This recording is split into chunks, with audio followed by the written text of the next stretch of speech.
Asher, bakit gustong pababain ng grupo ng mga student leader si Escudero bilang impeachment presiding officer? Kabagalan sa pag-usad ng impeachment proceeding sa ilalim ng liderato ni Senate President Francis Cheese Escudero ang hinaing ng ilang mga student leader na dumulog sa harapan ng Senate building ngayong araw.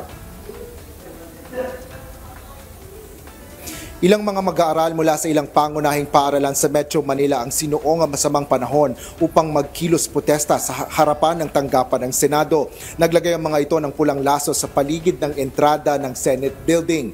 Dala rin ng mga ito ang isang sulat para kay Senador Escudero upang manawagan para sa kanyang pag-inhibit o hindi paglahok sa impeachment trial kay Vice President Sara Duterte.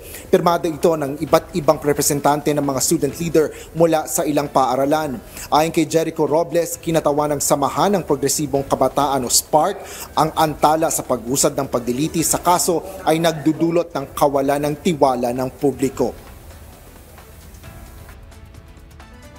Kami po ay mga kabataan mula sa iba't ibang eskwelahan, mga student leader na nananawagan doon sa ating Senate President, Cheese Escudero, na mag-inhibit na doon sa kanyang pagiging senator judge at pagiging presiding officer doon sa kaso ng impeachment ni Sara Duterte.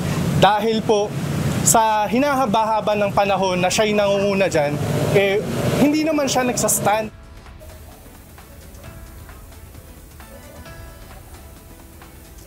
Mapayapa naman na natapos ang kilos protesta ng mga student leader at agad rin silang lumisan sa harapan ng Senado. Samantala, sa katatapos lang na panayan kay Senador Francis Escudero, iginiit nito na hindi nito pakikinggan ang sinumang panig o hindi panig sa impeachment trial kay Vice President Sara Duterte, kundi ang gagawin nito ay susundin lang nito ang proseso, alinsunod yan sa saligang batas.